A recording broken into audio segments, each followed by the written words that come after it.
2, 3, hit back.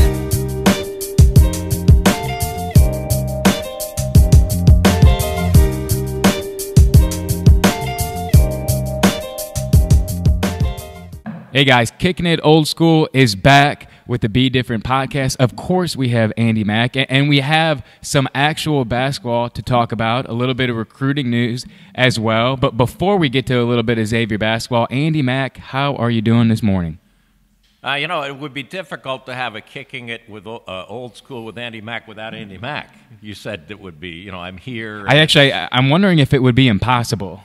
I'd say my people, my legal people would talk to your people. If you used my name without me being here and market it as Kicking Old School with Andy Mack, without Andy Mack, that would be ethically and probably legally immoral. It could be challenging. I think we would be able to possibly make it work, though, because Greg Wichard, being the Xavier fan that he is, I think when Andy's not here, you may actually be able to speak for Andy. Do you think that would be possible for you, Greg? I mean, I could maybe speak for like a quarter of Andy. A quarter of Andy. Yeah, so like you might get like a little bit of Andy, but you don't get the whole package. Yeah, so if you're not here, then we would settle for 25% of you, which is Greg Wichard. If we did 4 separate segments, then maybe that could add up to close to 100. But like, how does that math that Greg just sent your way sound, Andy? That would be a total masquerade, a charade. It would be a Thanks, blemish. Andy. It would be a blemish on the body politic. I'm sorry. Well, this is all irrelevant because I'm here. I'm eager to contribute. I want to empty my vast knowledge of Xavier basketball basically on the body politic. I can see it, Andy. You are salivating right now to talk a little bit of Xavier hoops. I was in Southern California. I was on the beach during Musketeer Madness. I had an absolutely phenomenal time. Southern California, you are wonderful, and I hope to see you again soon. But we're not going to talk about that. It's not about being on the beach. It's not about seeing seals. It's not about seeing whales, okay? It's about Team 97. Let's talk about them, and let's talk a little bit about Musketeer Madness that happened last Friday. Let me insert one more personal angle. Here we go. You canceled last week's podcast because I did. You told me you had an emergency business trip to Southern California. I thought that was a little shaky to begin with. Now I find out you were at an elaborate wedding. You were on the beach. You were at Carmel. No, that's in San Diego. We were at Dana's Point, Orange County, Laguna Beach area. You were chasing humpback whales in a Zodiac. I mean, come on. I know. I was in a kayak. I went too far. The guy told me not to take the kayak past the harbor. I did. No. Next thing you know, I got 2 seals attacking me. Man against the sea. This is something we should explore, but that would be on another podcast. Yeah, I mean, that was a whole different madness of its own. I did keep track of Muskie Madness on Twitter, and I saw some highlights. I believe Rick Broering posted some great highlights, and turned out to be relatively high scoring. I didn't know you were like a Grizzly Adams type guy, an outdoorsman. But well, my beard's getting a little bit stronger, yearly. Yeah. Every year I get a little bit stronger of a beard. I become more grizzly. I buy more flannel shirts. I think you might see a lot of Brad Redford flannels in the Cintas Center this year. It's very possible. Hey, your beard is like peach fuzz, big boy. It's going to take you till your late 60s to develop a decent 5 o'clock shadow. Anyway, we might need a close-up. I was there for the entirety of Team 97's Musketeer Madness scrimmage. And first off, Quentin Gooden, his physical well-being, his health status is important because he is probably the single most important Xavier player in terms of, he's the point guard, and he's started 52 straight games. He led them to the Elite Eight his freshman year. The guy is ripped. He's ready to go. He's refined his three-point shooting stroke. He still has the left shoulder in a sling. They're bringing him along very carefully. He had a slight dislocation, and I would not be surprised not to see him until the IUPUI game. He might not. I'm sure he won't play in the NCAA secret scrimmage against Ohio State and Columbus on Saturday. I don't think they'll bring him back for the Kentucky Wesleyan exhibition. They might, but I'd say that he probably would be ready for IUPUI, maybe Evansville, certainly for the Wisconsin Badgers in the Gavitt game confrontation. So, Andy, do you know how long that Quentin Gooden has been out of practice? 2 weeks. He heard it. I was there. He fell right in front of me. It was in a fast break, a press break drill, and he just fell on the shoulder awkwardly. It's 2 weeks ago. Okay, but confident that we'll have Quentin Gooden for opening night at the Cintas Center. As confident as you can be. I mean, it's medical. I'm no doctor, but I thought you were. They don't want it to become a chronic deal where the shoulder keeps dislocating. They want it to seed in there effectively. They don't want like what happened with Edmund Sumner, where he wore the strapped up shoulder, or the guy for Wisconsin, the young guy Ben Davison, who's a great player. All freshmen here last year, he wore a shoulder harness. He played with one hand. The good part is that Quentin is right-handed, and the dislocation is on the left. So he's been on the floor briefly. I think all things go well, he will be ready. The other guy, the walk-on redshirt from Columbia, who's looked good, Miles Hansen, he's 6'7", 215, solid. Great practice player, worst case scenario. He was out for about a week with a jaw injury. I think Tyreek labeled him in a rebounding drill or something. He's back. Ooh. He's full go. And it was an interesting night. Musketeer Madness, I estimate 6,000 plus. They were amped. It was a good show. They canceled the slam dunk contest, which is good. Did they cancel it after the three-point contest, which I was not too excited about? I did see some of the three-point shooting, and let's just say I was not thrilled. I mean, I think I could have stepped out on that three-point contest in some khakis, some jeans, a sweatshirt, and I probably would have taken that home without even breaking a sweat. Well, you could have worn penny loafers also. I mean, Scruggs, psychologically it was good. Scruggs won it. He hit 14 of 25. His three-point shot carried over into the scrimmage. He hit 2 threes that were a thing of beauty in the actual scrimmage, Paul Scruggs. Wellage looked a little nervous. He hit 13. And he's a much better shooter than that. I've seen him go 24 for 25 in that 5-station drill. And the three-point contest, obviously, you would have won it hands down. Oh, I mean, you have no more eligibility. I probably would have been 22 or 25, 21 or 25. Easy. I've seen you go like 40 straight. Yeah. Boom, boom. Well, I don't think it's a great contest for Wellage, though, because his shot is a little bit slow. When he brings it up over his head, he does have a little bit of a pause. So I think he has a hard time going through the rack at 25 in the amount of time that he was given. Well, I was told before the scrimmage, I think Shannon Russell told me that Travis Teal was kidding around. He said, listen, we've been concentrating so much on defense, on extending the defense, on closeouts, on creating turnovers. I don't know if there'll be any offense in this scrimmage. I may add 2 or 3 minutes. And the final score was Blue 26, White 24. I mean, the ball was going in with great regularity. Najee Marshall, in midseason form, just dominating the ball, scored 13. Scruggs looked great, 6 points, 3 assists, and he ran the point flawlessly. And the big surprise was the freshman Dontarius James. He is solid. This kid is a big boy. He's in Division I basketball shape. He scored 10, 3 rebounds, has a nose for the ball.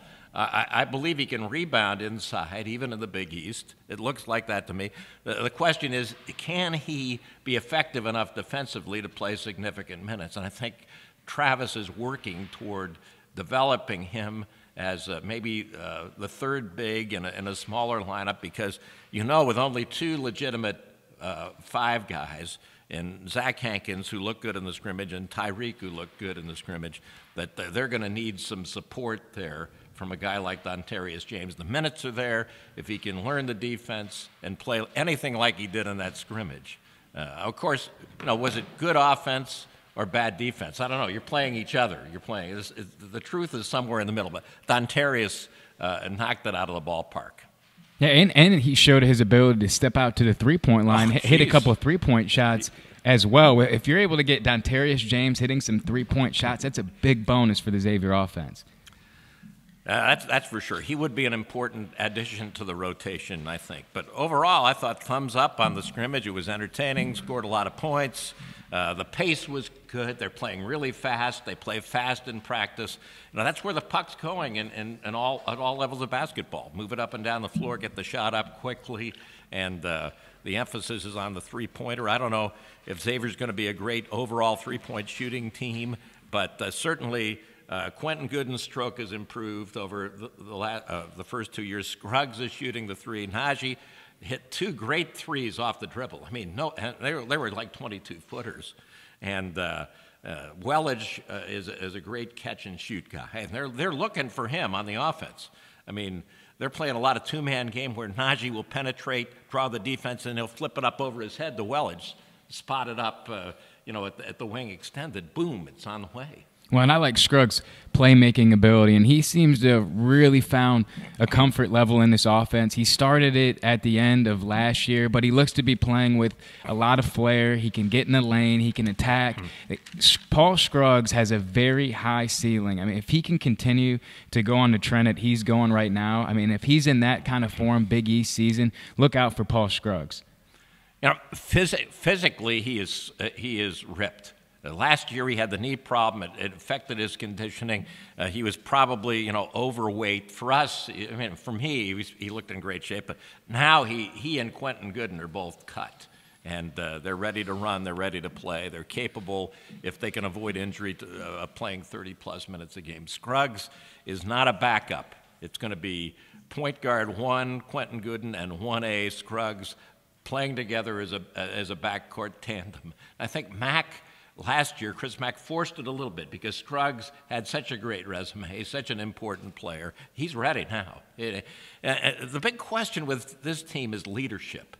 I mean, there are basically no seniors other than the 3 grad transfers who are new to the program. And the question is, whose team is this?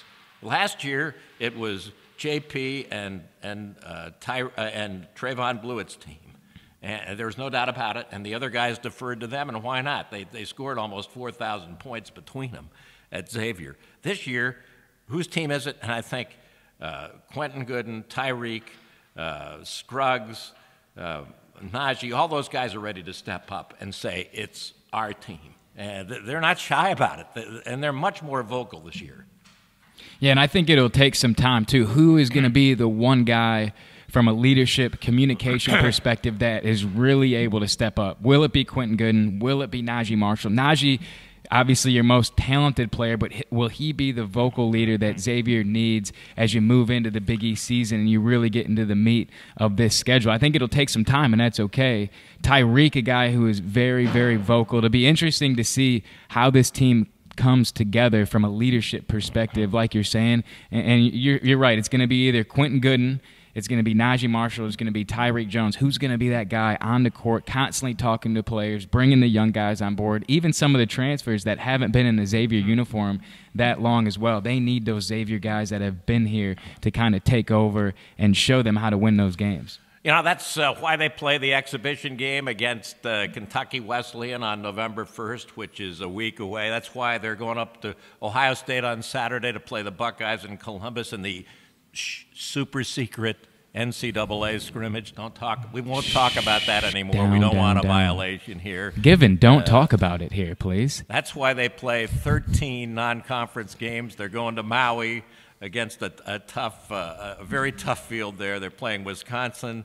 They're going to UC. They play at Missouri. I mean, all these things hopefully will be worked out. If they stay healthy, this team is going to be, I think, very, very competitive in the Big East. It's a work in progress, as it is every year. Let's move to recruiting because another potential Xavier big-time win here. They got a 5th verbal for the class of 2019 from a guy by the name of Kickin Tandy, a 6'1", 190-pound. They say he's a Mark Lyons play-alike guard, but he's bigger. Are we certain on that pronunciation? Is it Kickin Tandy? Because to me, it looks like Kai. I agree. No, it's Kiki. He is from Kentucky, though, KY, from Hopkinsville, down in the far western portion of the state. Love Hopkinsville. Hopkinsville. I've been to Bowling Green and the Corvette Museum. I've never been over to Corvette Museum. Corvette. I didn't know you were a big car guy, Andy. Well, or you're just a man of history in general. I really don't like Corvettes. I think they're hard to drive, and I'm not that excited. The building did collapse a few years ago. The sinkhole developed, and Bowling Green went in the morning. They draped out the black, whatever. They lost some nice cars that day. They lost some nice cars. But Kickin Tandy It came down to Ole Miss against Xavier. He made 2 visits. He also got offers from Tennessee, Auburn, Clemson, VCU, among his 17 offers. And good get. Here's a guy who can play point. He's or 2 guard. He's more of a penetrator. And that gives Xavier 5 verbal commits. The signing period begins November 14th, so hopefully all the paperwork comes in. But they have 2 guards, 3 big guys, and they're now rated for what it's worth as a top 10 national recruiting class. They may add number 6. This guy, Myron Gardner from Detroit, he's supposed to be a Justin Cage play-alike, 6'6", like 195, and geez, I mean, what a good job Steele and his staff have done on, it's basically a new coaching staff, and look at this recruiting group. I mean, a very impressive recruiting class for Travis Steele. 2019, 5 guys now committed, Andy. Just like you said, 4 of those guys are in the top 150. Kiki Tandy rounds it out being a top 100 player. 6'1", super athletic. Plays on the same AAU team as Daniel Ramsey, another 4-star power forward. Then you add DeMar Bishop, kind of a 6'4", 6'5" combo guard that's very, very versatile. He's from Philadelphia. And then Zach Freementile, who I've watched some of his clips. I mean, this guy is very, very impressive. Plays with a lot of flair, can step out to the outside, 6'9" out of New Jersey, a really good athlete. Deontay Miles, really the only guy in that group that's probably going to be a little bit of a project, but that group, 4 4-stars in that group, 4 guys in the top 150, a couple guys in the top 100. I mean, what a class for Travis Steele and his staff. Just another word on Fremantle. He plays at Bergen Catholic High School in New Jersey, one of the best basketball programs in the state. They always play a national schedule. And he's a 6'9" guy, but he plays a lot against 6'10", 6'11", 7-footers in the schedule they play. And also, the guy, Ramsey, has changed high schools. He's gone to the big regional. He's from Norcross, which is, I think, an Atlanta suburb. He's playing at the big high school this year. Because Norcross plays a national schedule also. So these guys are rocking and ready, and Tandy and Gardner were both at Musketeer Madness. There were a bunch of recruits there. And I also understand that there may be a chance of a reclassification, too. Somebody moving from 20 to 19. And then we didn't even talk about 2020, Dwan Odom already committed. Is there a chance that he comes as well? There may be a chance of a reclassification there, but that's, that's above my pay grade. I don't know. That's just what I hear. All right, Andy, let's take a look on some other news around the Big East. You were locked in. You've had some conversation about Villanova's very private scrimmage. They took on North Carolina last week. Well, I know a guy who owns a cheesesteak shop right near Villanova on the Maid Line. Oh, you do? Yeah, and are you allowed to share his name, or do you need to keep that? No, I can't. Okay. This is confidential, and he did sneak into the secret scrimmage at the pavilion where Villanova played North Carolina. Roy Williams very upset about the results. Villanova pounded North Carolina, who they beat. They beat them in the national championship, didn't they? Yeah, 2 years ago. I believe they did 2 years ago. Anyway. The shot heard around the world of college basketball. They played like 80 minutes, so some of the stats are a little bit skewed. I mean, they just kept playing because Roy wanted to win one of the segments. Phil Booth, who scored 20 against Carolina in the national championship game 3 years ago, he's a senior now, fifth-year guy for Villanova. He dropped 41 in the scrimmage, hit 9 threes. Eric Paschal, the other senior leader, the Fordham transfer, who's transformed his body into a Villanova body, he scored 24. Their worst-rated freshman, they have a 4-man class. This guy's Sadiq Bey, he's 6'7". He hit 5 threes. I mean, he played better than Swider. He played better than Quinherly or Quinhervey. Javon Quinherly, the point guard. The 5-star that Arizona had to say goodbye to because of the FBI investigation. So this guy, Bay, just knocked them down big time.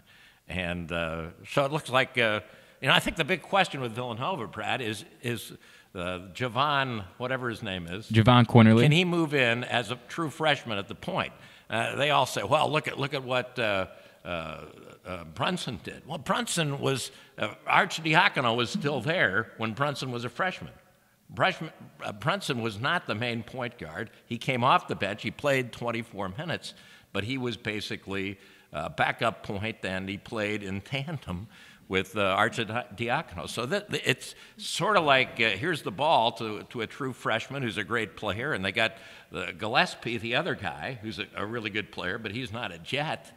And I think there's some question as to whether this guy is ready for 30-plus minutes a game to run the Villanova system. Well, and Jalen Brunson, one of the more mature players that I've ever seen play at the college level, and he had more talent around him than what Quinterly will have. But I think Quinterly's a much different player than Brunson. Brunson's slower tempoed. Quinterly's going to be a little bit more aggressive, looking to score. Will he be able to get the other Villanova players involved like Brunson did? Another thing Brunson did a fantastic job of was being able to post up. I mean, he would take guys to the post. He'd post up. He was always in control. Assist-to-turnover ratio was out of this world. He controlled the tempo of every single game that Villanova was in. I mean, no matter how well Quinterly plays, it's still going to be a step down from what Brunson was able to do the last couple years. Yeah, Brunson would play off 2 feet in the lane all the time, and he'd just drive people crazy. He'd fake, he'd pivot, he'd draw the defense to him, and then boom, zip it out to three-point range, and it's in the basket. Well, and you can hear when Jay Wright is interviewed, and everyone wants to compare Quinterly to Jalen Brunson. He always goes back to Jalen Brunson was basically having a head coach on the floor. He was a complete extension of the coaching staff. Quinterly, although ultra-talented, obviously, 5-star player, a guy that every coach in the country wanted. That doesn't mean he's going to be able to step in and take over for what Jalen Brunson did. I don't see that happening this year.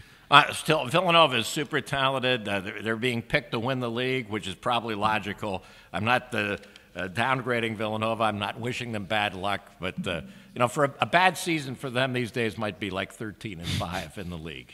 Yeah. And their non-conference schedule is absolutely killer. And they've lined up a lot of national TV games and all that stuff. God bless them. I mean, they're going to be good.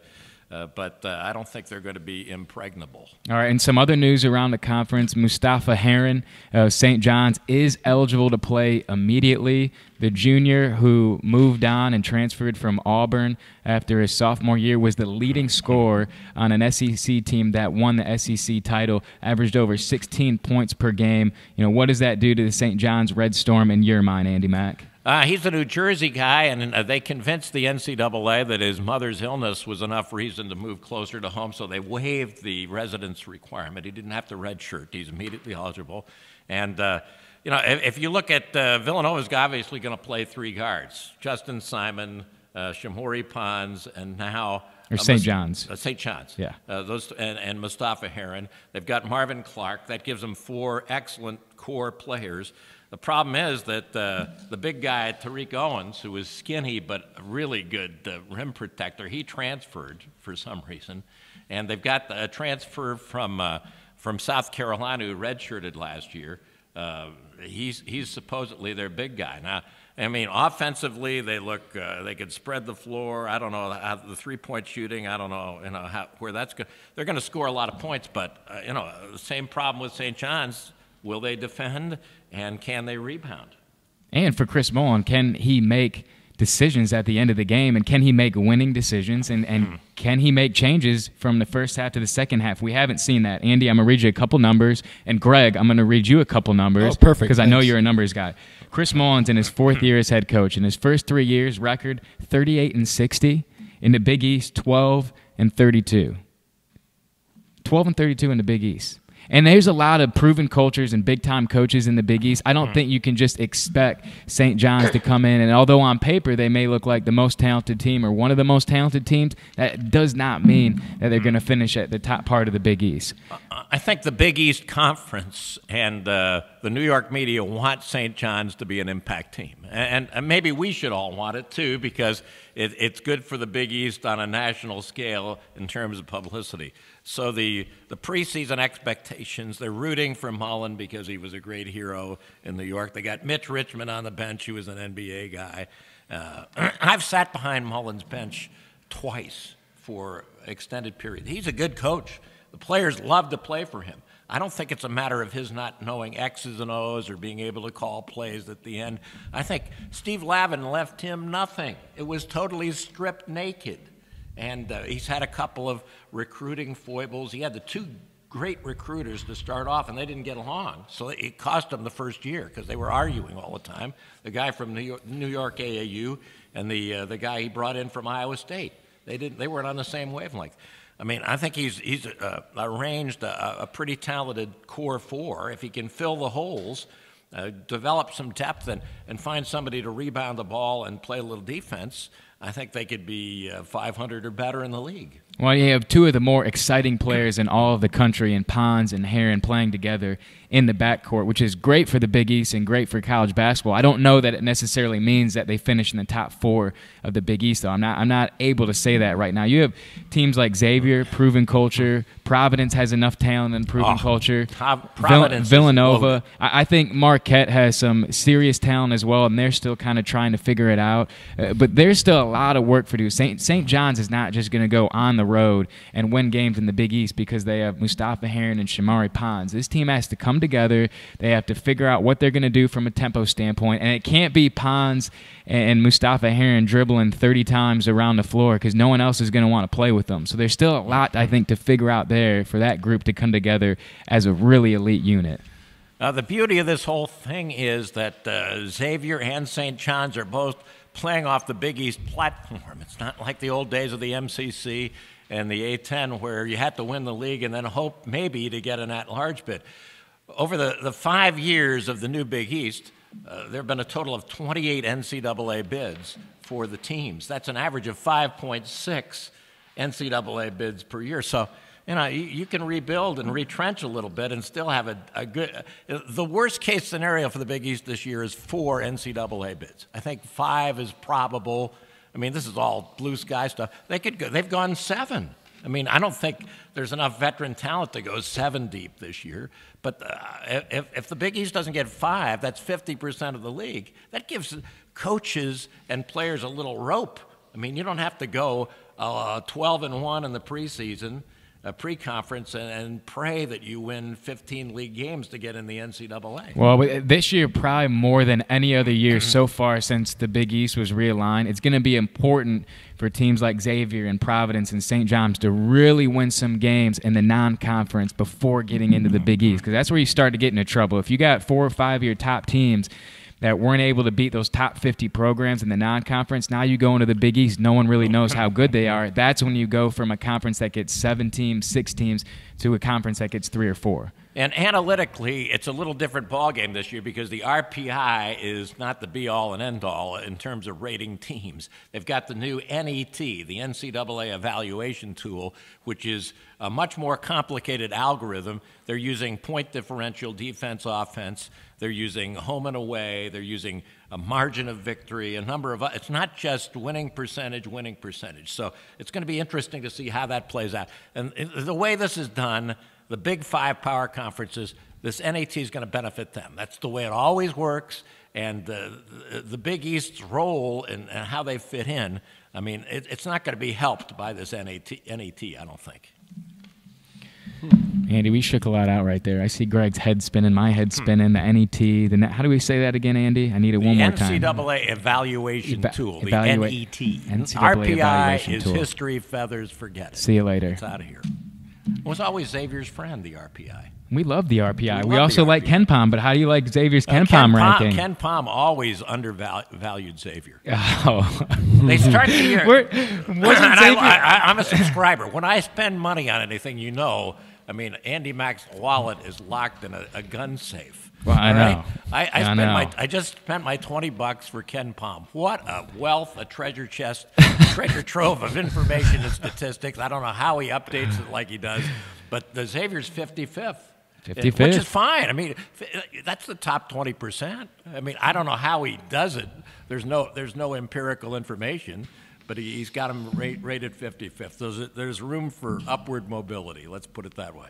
There's room to move. Yep. But you love Ken. You're a disciple. Andy, I would say that you're a Ken Pom disciple. Is that fair? The guy is a savant. Yeah. There it is. There you go. So I'll take that as a yes. If you've got 20 extra bucks and you're a basketball fan, if you're not a Ken Pom subscriber, and I'm getting nothing back from this, you ought to. Zero. And also, if Zip. you got $4 a month, The Athletic, Shannon Russell's is working for that. The Athletic is just I mean, all sports. It's unbelievable. If you like great sports writing and something more than the little paragraph they give you now online, The Athletic is a great place to. I mean, I'm a subscriber there, and I mean, you can get lost in the copy in The Athletic, and it's all Shannon writes so well. When she doesn't have deadlines and space limits and that type of stuff. And then you get Dane O'Neill, you get Seth Davis, you get all those guys if you're a college basketball fan. The Athletic is out of sight. I can just see Andy just sitting in the room for hours with a glass of wine, just taking down all of these I get big totally notes and articles, stats. and I got it's just the whole, like flying I got all the whole over bottle around of him. Cabernet Sauvignon, Yes. and it's There you gone. go. And it's I'm gonna go read my Athletic today. This is gonna be good. Here is the best preseason basketball mag right here. This one. I mean, I like them all, but this one. I mean, Don't they come out with that Lindy. like months ago though? Like Nah, the deadlines have gotten much tighter now Really? because of advances in printing and, Gotcha. and all that stuff. So this Lindy's one is really good. What is it? The Street and Smiths puts out a good one, and Athlon. They're all good, but this one is laid out really well. quick the notes. Yes, what do you got? Wait a minute. The new Xavier Media Guide, Tom Iser. Ooh, that looks good. Yeah, it's very. It's like a coffee table book. How do you get your hands on that, Andy? You got to know the guy. You got to know a guy. They- You got to know a they- guy. they- You got to know a guy Yeah. They that sent knows me a guy. bill. They sent me Yeah. a bill. And he'll get you a guy that knows the guy, They and wanted then he'll get you the media $30 guy. for this. I had to give him cash. $30. It's not even a hardcover. Yeah, come on. Yeah, but Tom Iser did Yeah, this, but- man. Look at this. Look at the stats, and it's a great pitch book. You for picked the that up city at of Barnes and Cincinnati. Noble? I don't know where he sells it. I think at the Xavier bookstore, and undercover out of the back seat of a van or something. No, Well, it's if great. you It's a need- great book. Well, if you need a media guy, just tweet at us, and then we'll tweet at somebody Iser has important. won We'll get you a awards. media He's guy. won awards from Every year. Every year.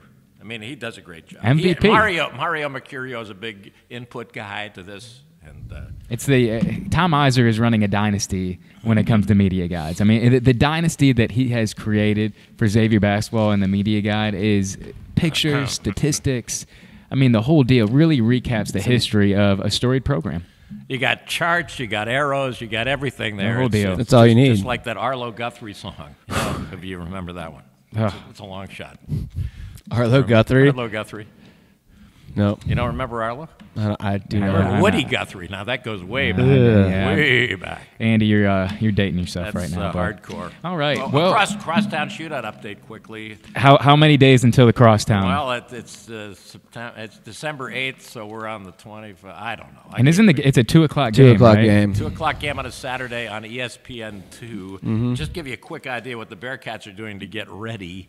They played an intra-squad scrimmage at Princeton High School, and I think Cumberland scored about 82 points. Oh, he's which gonna is have good. to. I mean, that guy's a bull. He's like, I was talking to Byron Larkin the other day. He's like a Rumpke truck going downhill without brakes.